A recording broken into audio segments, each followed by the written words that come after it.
Okay, so this is gonna be the first time I've ever done something like this. But I saw something at the local video store that kind of made me realize this is fun. It's an old card game, and it had a bunch of booster packs and starter decks, and they're pretty cheap. So I kind of bought it, and I'm like, I have no idea what this is. So I figured, why don't I open this and share it with people and just kind of experience it for the first time? It's the Scooby Doo Expandable card game. This was released, from what I know, back in 2000. Yeah, 2000. And it's a trading card game. It has some expansions. There's at least two that I know of because they had two of them there. But I know nothing else about it. And it was $10 for two-player starter deck and some other boosters I got as well. So let's kind of take a look at this. We'll show the other stuff here. We got a four-pack of boosters. This is the Alien expansion. And then I have two of these single booster blisters for, I'm assuming, the quote unquote base game. All in all, this is $23 for six boosters and two starter decks, which is very fair for to just get stuff for a game to try it out. And I'm interested. And something I love here is, okay, this is $2.99 back in the day. So this was $2.99 when the packs came out. That's really funny. This is also 2000, so $2.99 was a much bigger thing. But these are really beat up. Like, there's a lot of physical damage that you can probably see. There's a lot of yellowing. Yellowing's not coming through as much, but let me say, when I tell you, you can probably see a lot more in Scooby. Just the discoloration. You can see it a lot here on the actual booster art. It's really spotty and faded, and I'm hoping the cards aren't damaged, but I don't know because these are definitely not intended to be sitting around for 23 years.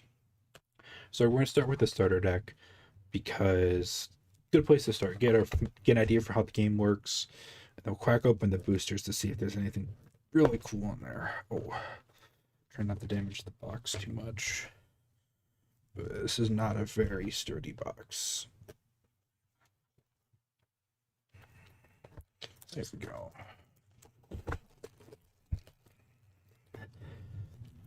Oh, interesting. These were printed by the bicycle company, the bicycle trading card company. Yes. Look at that. So the people that these are made in Ohio. Um, so these are not made too far from me, and we'll zoom back down. So that's interesting. So normally bicycle makes just like your standard 52 card playing deck, but take a look at these starter decks here. So there's four little things. Okay. So we have two. I'm assuming these are the decks. Assuming these are some kind of side deck or something. And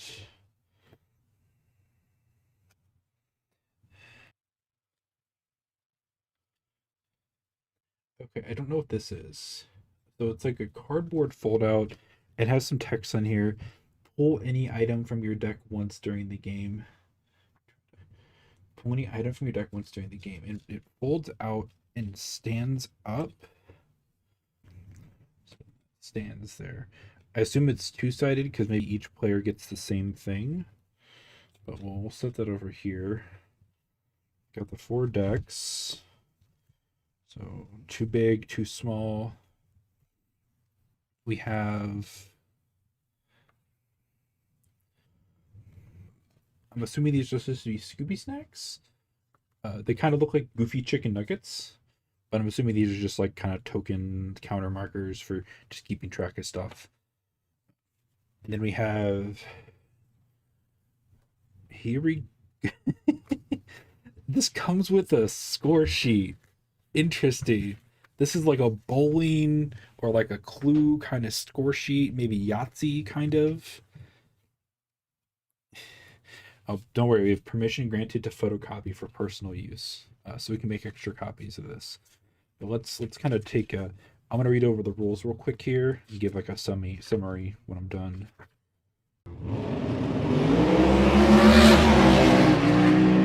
So the gist of the game is this: each player has a deck of cards with locations, monsters, friends, items, and events. You want to play locations so you can investigate them to get clues. Monsters, items, friends, events help you do that or help you stop your opponent from doing that. As you gather clues, you run off a checklist of items to determine which one is the one your opponent actually has, very much like the game Clue. This is a back and forth. Each round, a player takes the role of Mystery Inc. or the villain.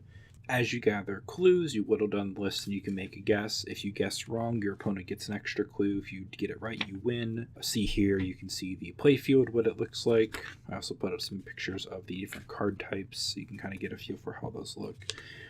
But that's the gist of it. It's very much inspired by Clue and games like Magic the Gathering. You're summoning monsters using items and effects to help or hinder your opponent. However, the end goal being an actual thought process in terms of gathering clues is very interesting. So let's take a look and see what is contained within the packs themselves. Here's what the playfield looks like. So this is your clues and your mystery. These are what you're trying to. This is what you're drawing from to figure out which place your opponent has. This is what your thing that your opponent is trying to guess is. This is your deck. This is your like graveyard.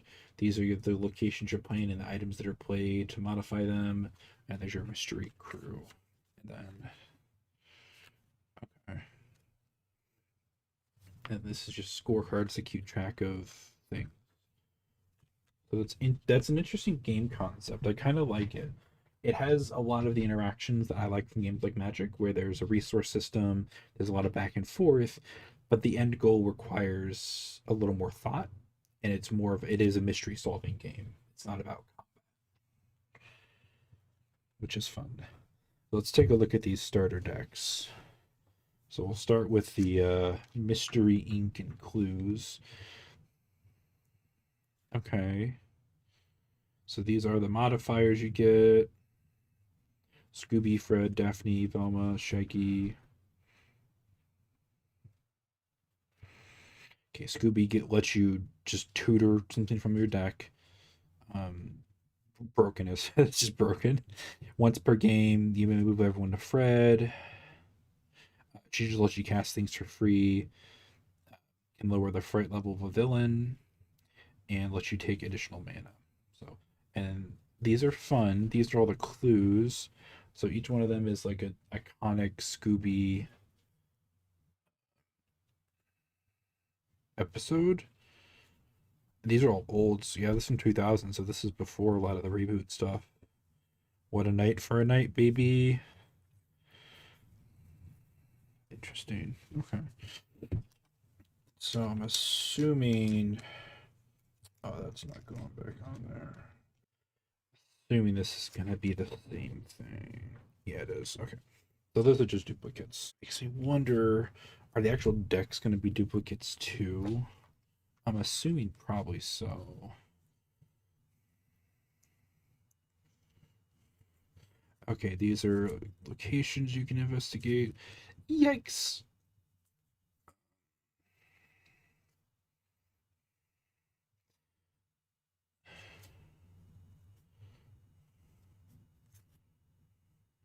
Okay, and these are telling you what their like master is. So we have like the big top, it's the master location. But if we go to the costume tent, that's the part for the big top. Interesting. Okay. So some of these have to be played on top of other locations. Okay, item, Samson. These are allies. Mix. Oh, more unfortunate word. Ah, very of its time.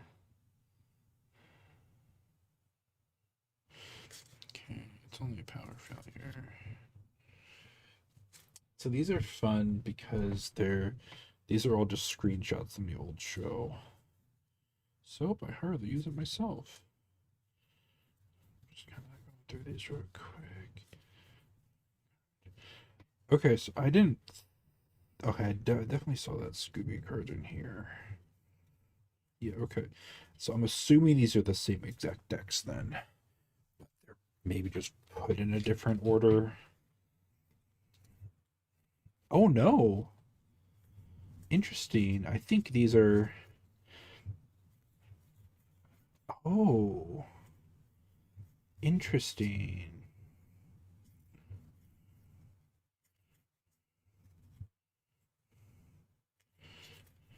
Okay. I think these are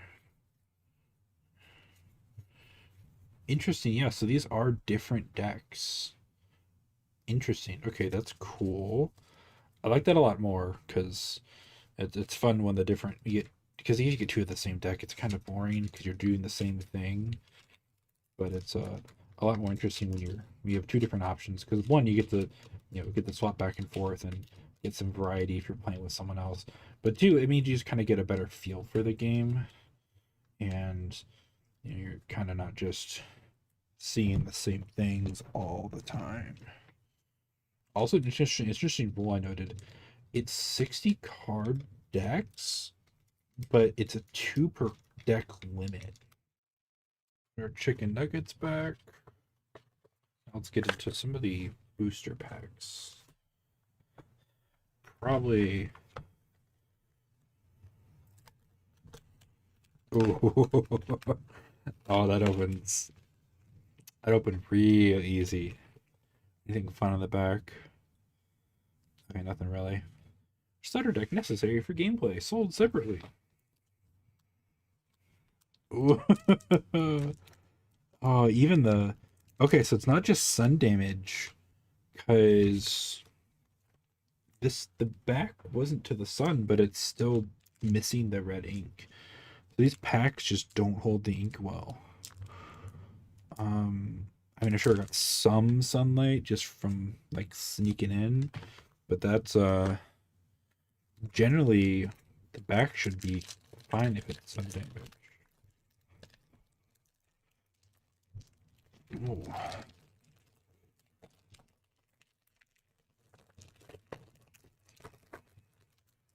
Let's see what's in a 12 card booster pack. We got Ghost Soup, Pirate Hat, Hollowed Out Log, Chandelier, some upside down cards, Dynamite, and Show 'em the Clue, Shaggy. Some locations, Don Knotts, I think.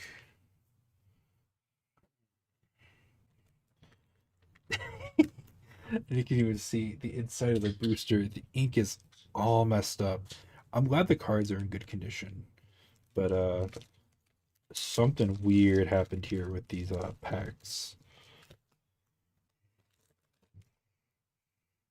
Okay, a violin case room. We saw that. Ooh, Timberwolf.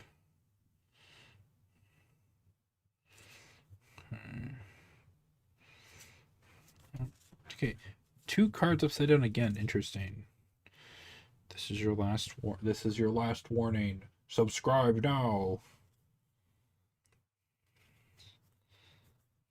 Museum.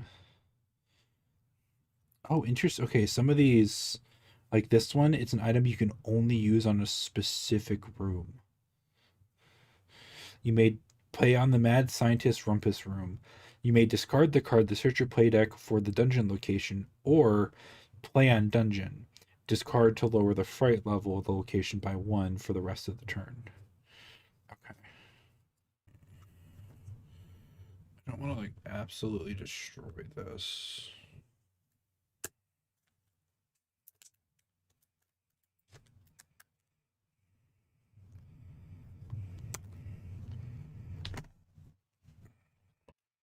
Oh, oh, this smells like Sharpie.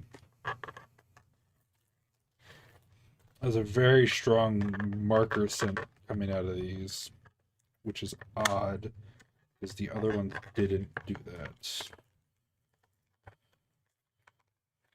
I wonder if that's.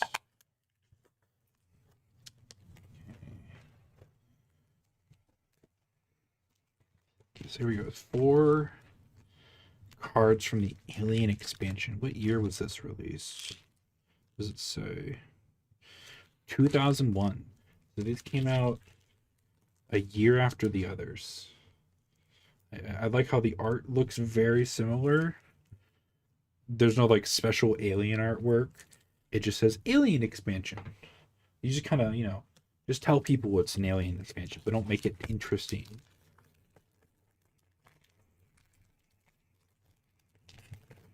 Oh, yeah, there's a very pungent smell coming from these. Ooh. See, I smell trouble. Smell trouble. Oh man. Ooh, I got a foil. The old Sherlock Holmes touch. Ghost drums. Classic Scooby Doo jokes. Flip the baloney.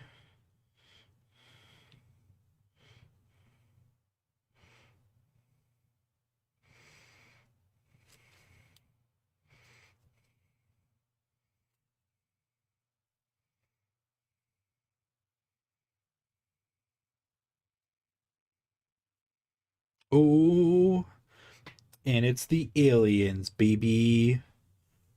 Foil aliens.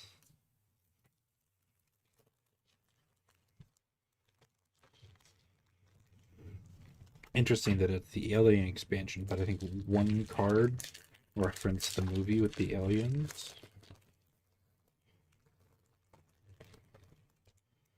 Enter at your own risk. Wax Phantom. Ghost drums. Clown House. Okay, that card again.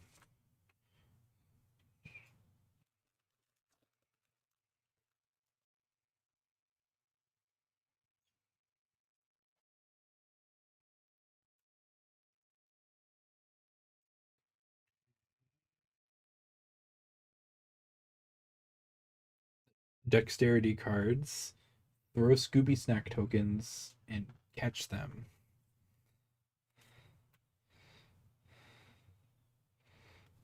Interesting.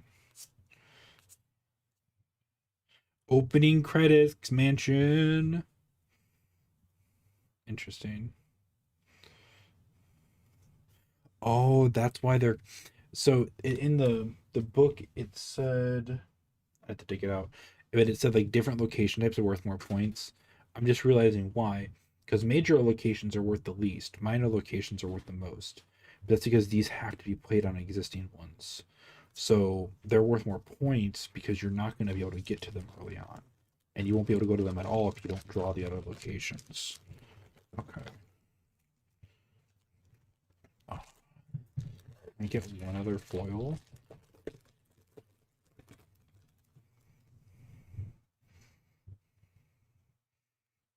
Well, I wonder what's in here.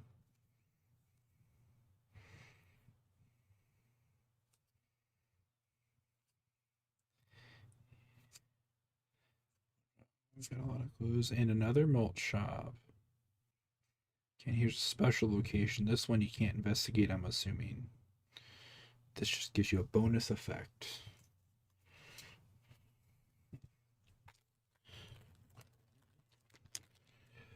Yeah, so overall, that's a neat little game. It seems that it has some interesting ideas that I was actually trying to do, which is nice because a lot of failed card games are just kind of clones and not very interesting.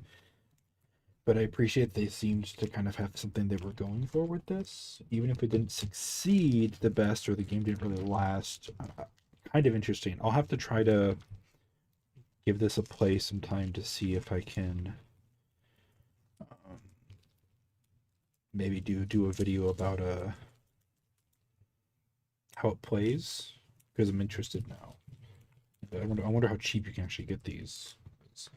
I'm hoping this might be one of those things where even though it probably didn't sell the best, no one wants to play it, and there's just tons of packs and stuff available. But yeah, overall, that was a neat little experience to open.